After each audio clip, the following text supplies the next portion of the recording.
Hey, Merry Christmas from Gold Scratch, and thank you very much. A year ago, all my subscribers and people who made comments, watch my videos, likes, all that stuff. A year ago at Christmas time, I had less than 500 subscribers, and now I've got almost 8,500 subscribers. So I got some people that I want to thank, first of all, and starting with my good wife, Mariana, who's behind the camera. One of these days, I'm going to get her in the video. But we need a camera lady today. Mike Kimball on my left, you've seen him in my videos before. Mike inspires me, does a lot of technical work and research for me, and pushes me to be better. And Alec Vendrick, my good friend from hockey and golf, who started that way, and now he's my good friend from Gold Scratch, and he's always there to help me, and he also inspires me with some ideas. We got lots of stuff coming in 2024, and we're going to put a screenshot up of our plans so far for 2024, and we're going to work on bringing some really good videos. I won't go through the whole thing right now. We'll put the screenshot up. I want to highlight one thing where Marianne and I are planning to get down to North Carolina sometime in the spring to visit my good friend Brian Hambley at Forsyth Technical College in Winston-Salem, North Carolina. And he told me if I get down there, he'd let me teach a class. He teaches race car engineering at Forsyth Technical College. And Brian's got a long history as an engine builder for NASCAR. And then they're going to go to Wilmington, North Carolina, the Osprey Custom Cars. A few years ago, I built an engine for Ron Siriano, Osprey Custom Cars, and it was my Blue Flame 6. And so I'm going to down and visit him at Osprey Custom Cars after that. And who knows what else we're going to do when we get down there. So once again, thank you very much for our support. We are working on getting better. This video is going to be about Waddell Wilson's NASCAR engine of the 1970s. I think you're going to find it more than interesting. I'm not just doing it because it's interesting. It's got historical importance. But more than that, it's got technical importance, because if you're planning to build an engine, if you watch this video all the way through, we're going to put a screenshot up of all the details of Waddell's engine. There's his book right there. We're going to come back to that. It was copyrighted in 1975.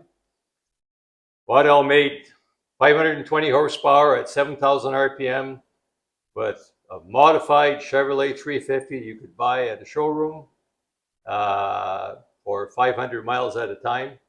And you didn't have access to a lot of things that you do. And when you get done watching this video, you might find that you don't need them either. That might save you a lot of money. So that's what's coming next. We're going to get into the details. We'll put a screenshot up of all the details of his engine, and then go through that and describe it. So thanks for watching. Watch for the next clip. So this video is about Waddell Wilson's NASCAR engine of the 1970s. Before I get started, as you can see, I got another 400 Pontiac engine.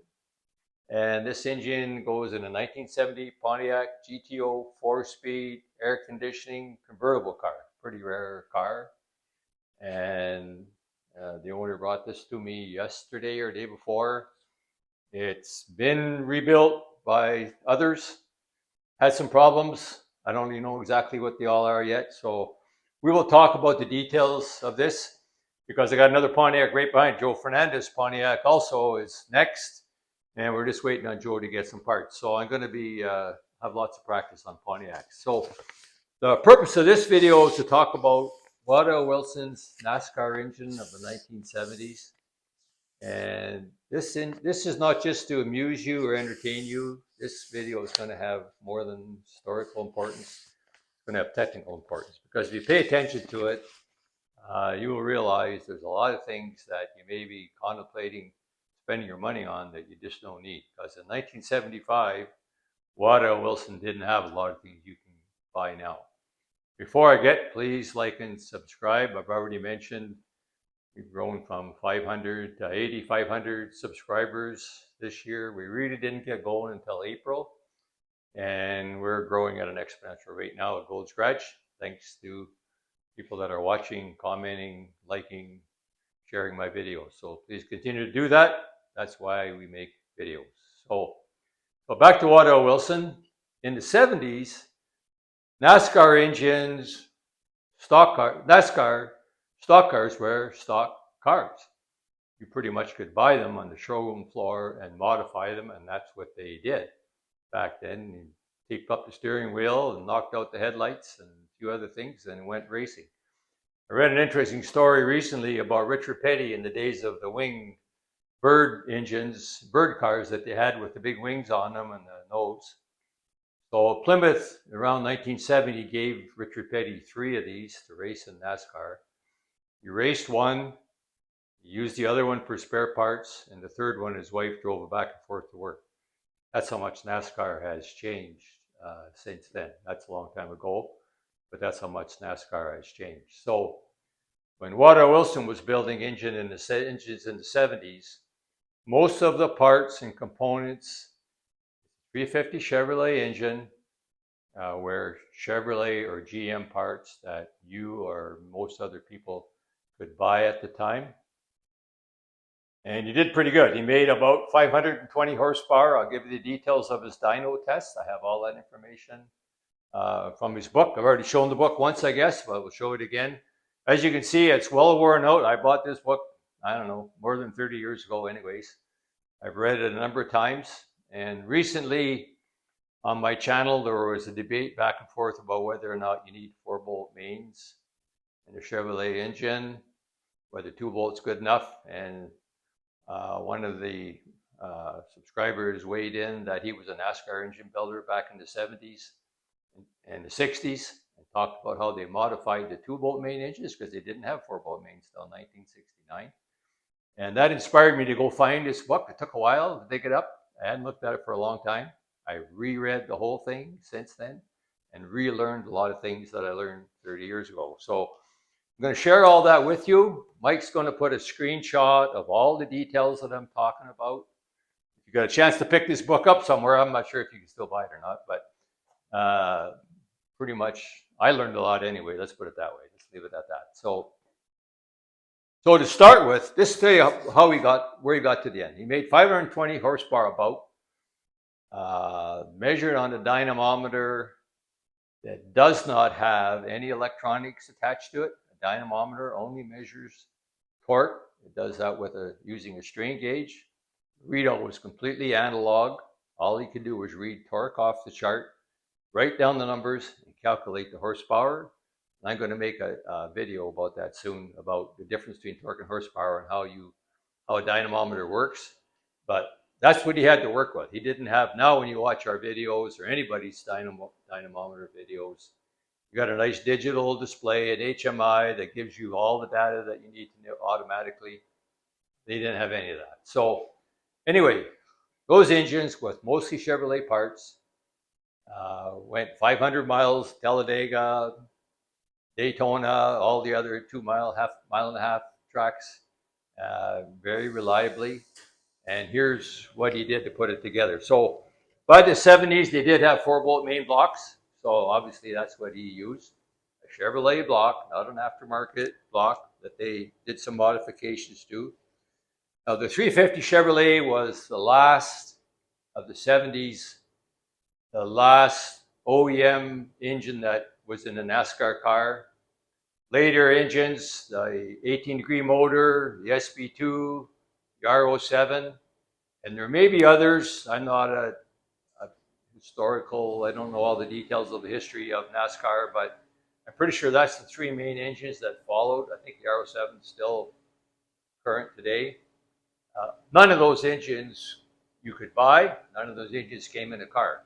They were built for NASCAR, and that's the only place they got into NASCAR and other kinds of race cars and found their way down to, we had late models with 18-degree engines and SB2 engines later because they pedaled them off when they didn't need them anymore.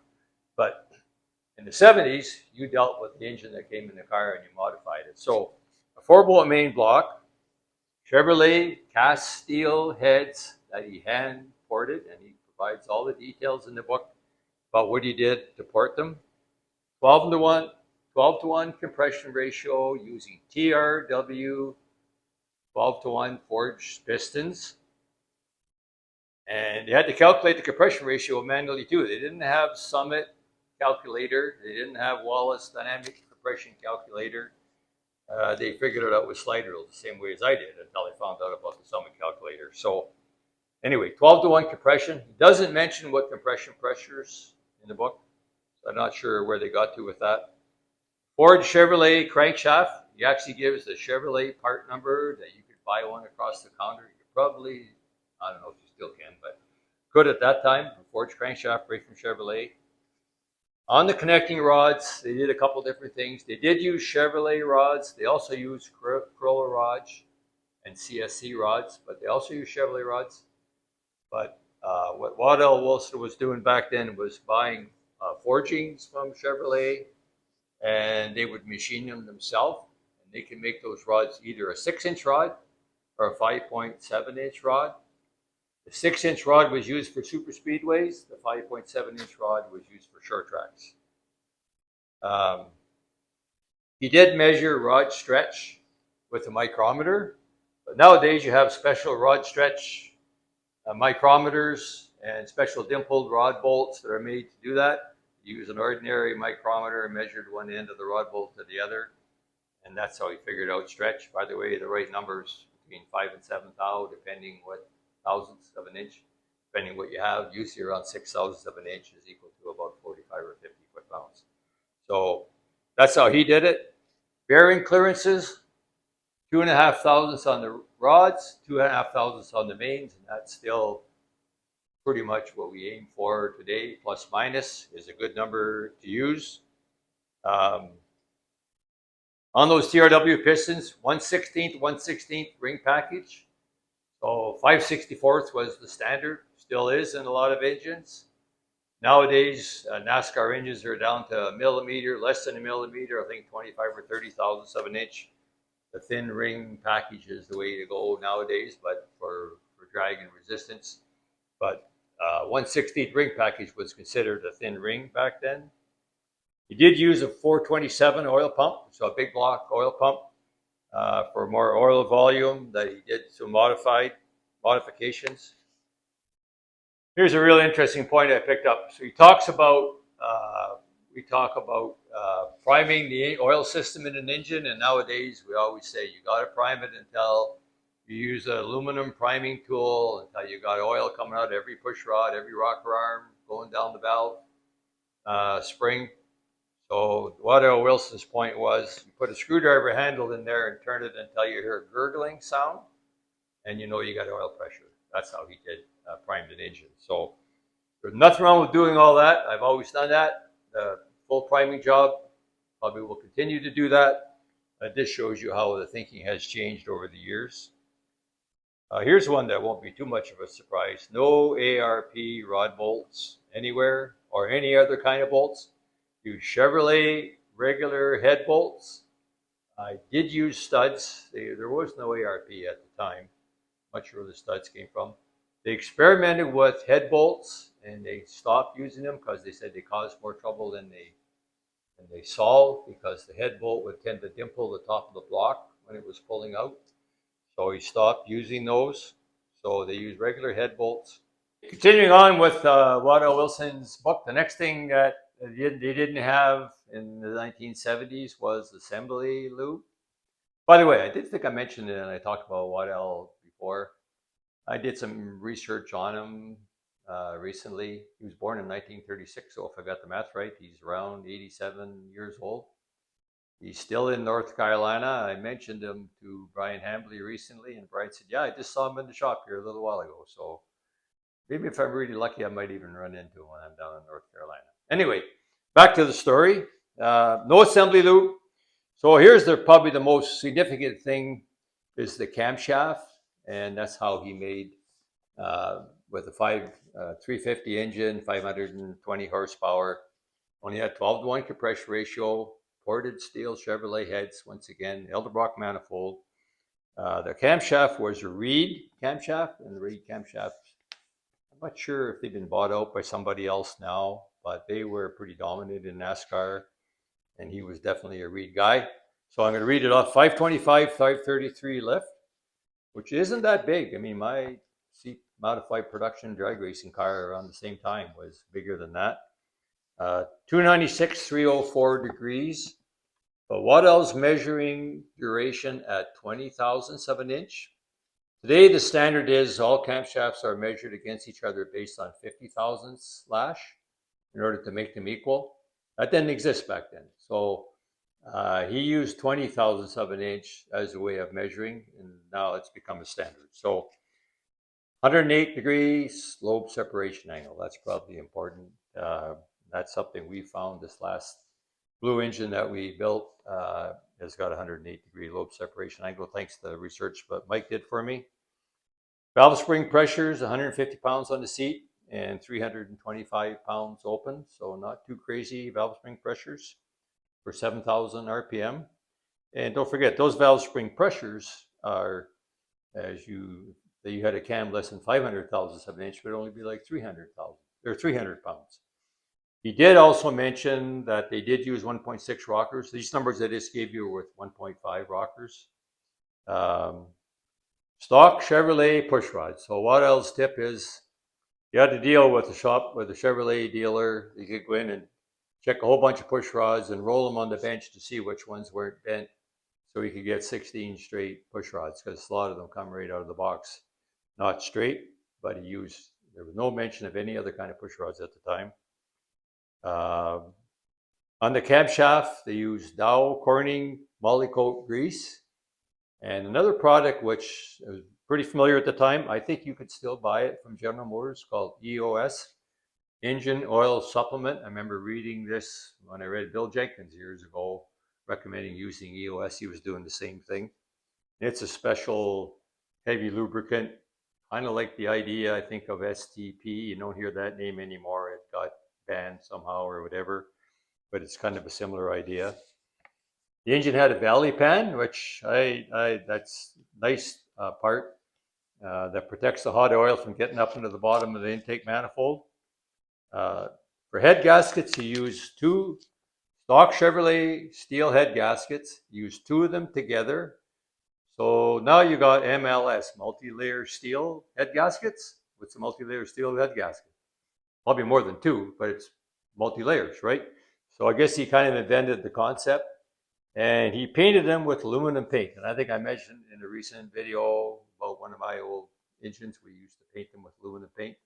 Probably that's where we heard about it, I guess. So on the dyno, another interesting point, all the dyno measurement work was done based not on air-fuel ratio. There's not even a mention of air-fuel ratio.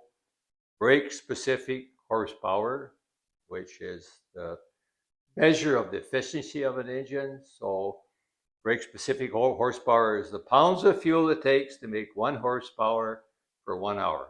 And the number he was shooting for and achieved was around 0.450. And in recent videos that we've made, Daryl uses brake-specific horsepower to measure engine efficiency.